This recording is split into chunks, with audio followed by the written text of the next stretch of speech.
It's a hard time, and everyone's feeling it in different ways.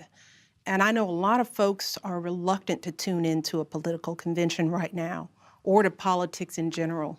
Believe me, I get that. But I am here tonight because I love this country with all my heart. And it pains me to see so many people hurting. I've met so many of you. I've heard your stories. And through you, I have seen this country's promise. And thanks to so many who came before me, thanks to their toil and sweat and blood, I've been able to live that promise myself. That's the story of America. All those folks who sacrificed and overcame so much in their own times because they wanted something more, something better for their kids. There's a lot of beauty in that story. There's a lot of pain in it too. A lot of struggle and injustice and work left to do. And who we choose as our president in this election will determine whether or not we honor that struggle and chip away at that injustice and keep alive the very possibility of finishing that work. I am one of a handful of people living today who have seen firsthand the immense weight and awesome power of the presidency. And let me once again tell you this: the job is hard. It requires clear-headed judgment, a mastery of complex and competing issues, a devotion to facts and history, a moral compass, and an ability to listen, and an abiding belief that each of the 330 million lives in this country has meaning and worth. A president's words have the power to move markets. They can start wars or broker peace. They can summon our better angels or awaken our worst instincts. You simply cannot fake your way through this job. As I've said before, being president doesn't change who you are. It reveals who you are. Well, a presidential election can reveal who we are too. And 4 years ago, too many people chose to believe that their votes didn't matter. Maybe they were fed up. Maybe they thought the outcome wouldn't be close. Maybe the barriers felt too steep, whatever the reason. In the end, those choices sent someone to the Oval Office who lost the national popular vote by nearly 3 million votes. In one of the states that determined the outcome, the winning margin averaged out to just 2 votes per precinct. 2 votes. And we've all been living with the consequences. When my husband left office with Joe Biden at his side, we had a record-breaking stretch of job creation. We'd secured the right to health care for 20 million people. We were respected around the world, rallying our allies to confront climate change. And our leaders had worked hand in hand with scientists to help prevent an Ebola outbreak from becoming a global pandemic. 4 years later, the state of this nation is very different. More than 150,000 people have died, and our economy is in shambles because of a virus that this president downplayed for too long. It has left millions of people jobless. Too many have lost their health care. Too many are struggling to take care of basic necessities like food and rent.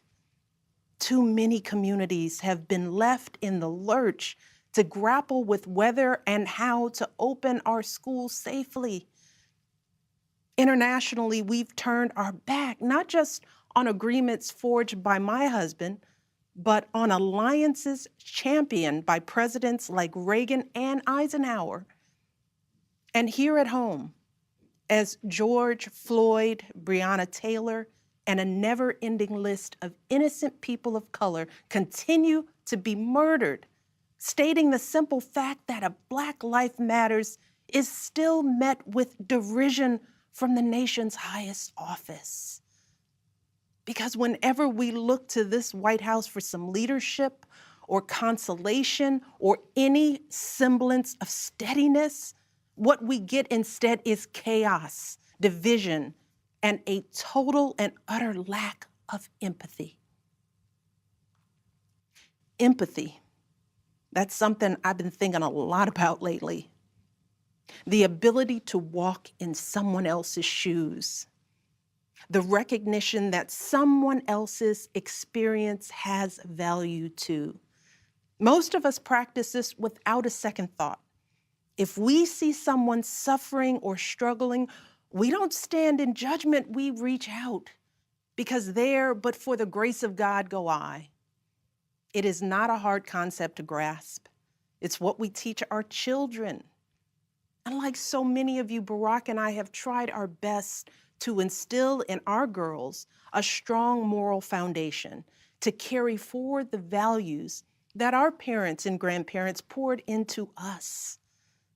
But right now, kids in this country are seeing what happens when we stop requiring empathy of one another.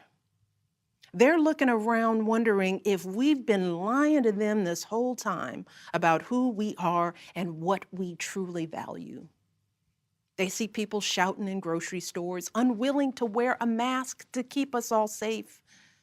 They see people calling the police on folks minding their own business just because of the color of their skin.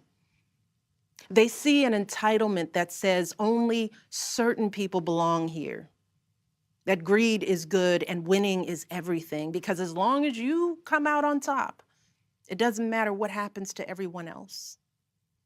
And they see what happens when that lack of empathy is ginned up into outright disdain. They see our leaders labeling fellow citizens enemies of the state while emboldening torch-bearing white supremacists. They watch in horror as children are torn from their families and thrown into cages, and pepper spray and rubber bullets are used on peaceful protesters for a photo op. Sadly, this is the America that is on display for the next generation. A nation that's underperforming not simply on matters of policy, but on matters of character. And that's not just disappointing, it's downright infuriating. Because I know the goodness and the grace that is out there in households and neighborhoods all across this nation. And I know that regardless of our race, age, religion, or politics, when we close out the noise and the fear and truly open our hearts, we know that what's going on in this country is just not right. This is not who we want to be. So what do we do now? What's our strategy? Over the past 4 years, a lot of people have asked me, when others are going so low, does going high still really work? My answer, going high is the only thing that works. Because when we go low, when we use those same tactics of degrading and dehumanizing others, we just become part of the ugly noise that's drowning out everything else. We degrade ourselves. We degrade the very causes for which we fight. But let's be clear. Going high does not mean putting on a smile and saying nice things when confronted by viciousness and cruelty. Going high means taking the harder path. It means scraping and clawing our way to that mountaintop. Going high means standing fierce against hatred while remembering that we are one nation under God.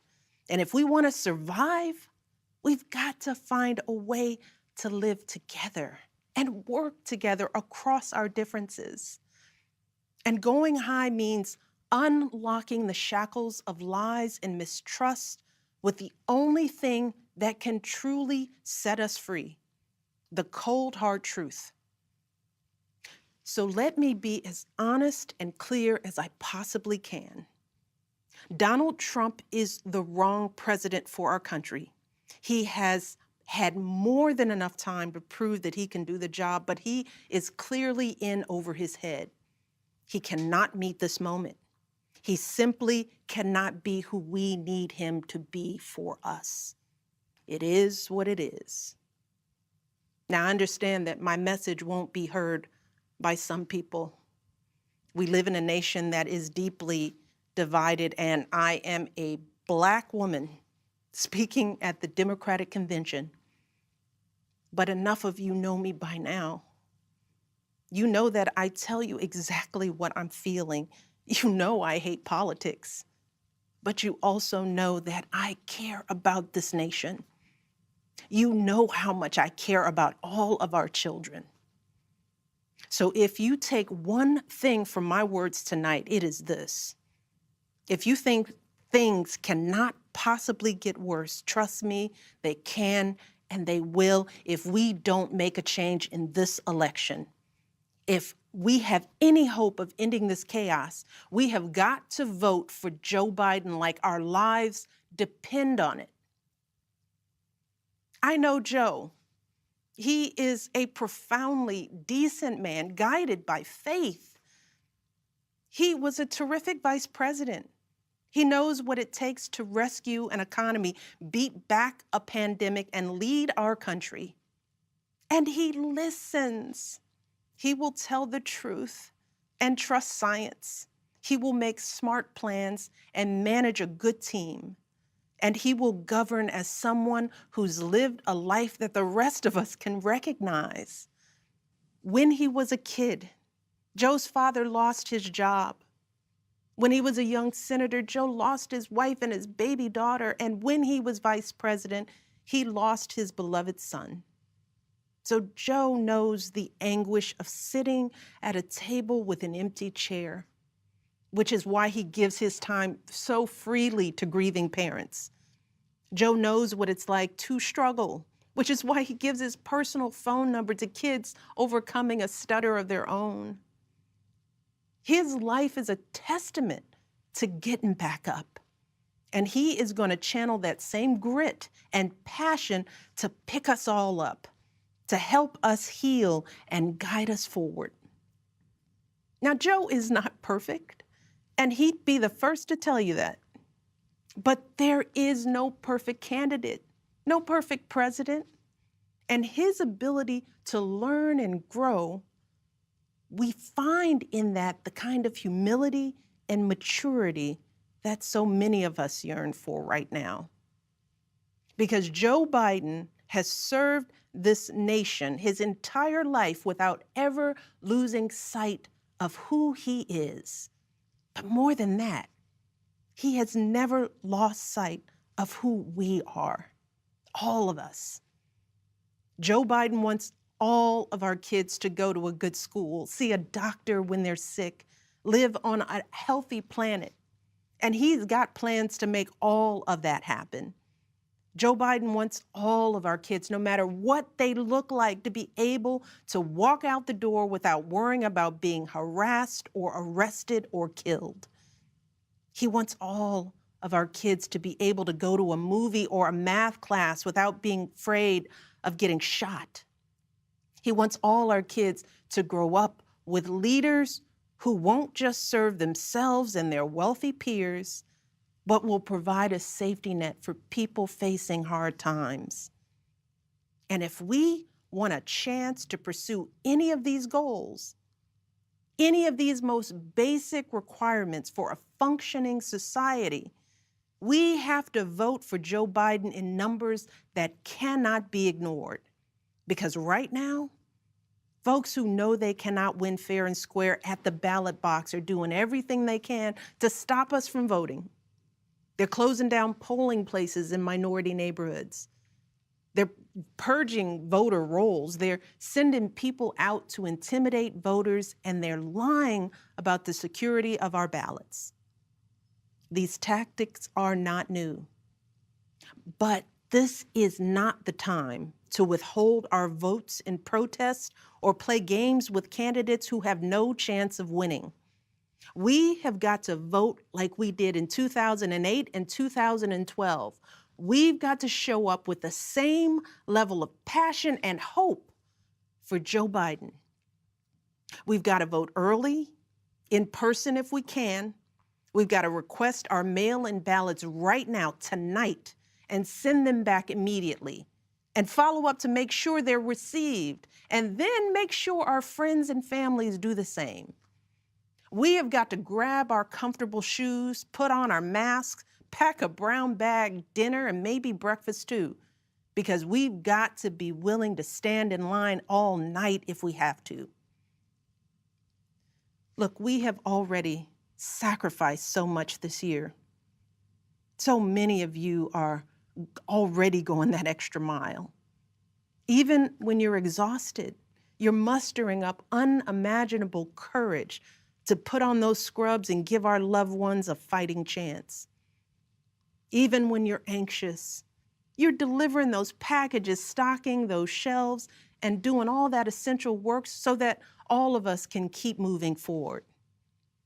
Even when it all feels so overwhelming, working parents are somehow piecing it all together without childcare.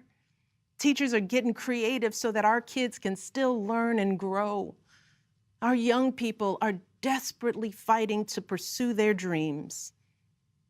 And when the horrors of systemic racism shook our country and our consciences, millions of Americans of every age, every background rose up to march for each other, crying out for justice and progress. This is who we still are. Compassionate, resilient, decent people whose fortunes are bound up with one another. And it is well past time for our leaders to once again reflect our truth. So it is up to us to add our voices and our votes to the chorus of history, echoing heroes like John Lewis, who said, "When you see something that is not right, you must say something. You must do something." That is the truest form of empathy. Not just feeling, but doing. Not just for ourselves or our kids, but for everyone, for all our kids. And if we want to keep the possibility of progress alive in our time, if we want to be able to look our children in the eye after this election, we have got to reassert our place in American history. And we have got to do everything we can to elect my friend Joe Biden as the next president of the United States. Thank you all. God bless.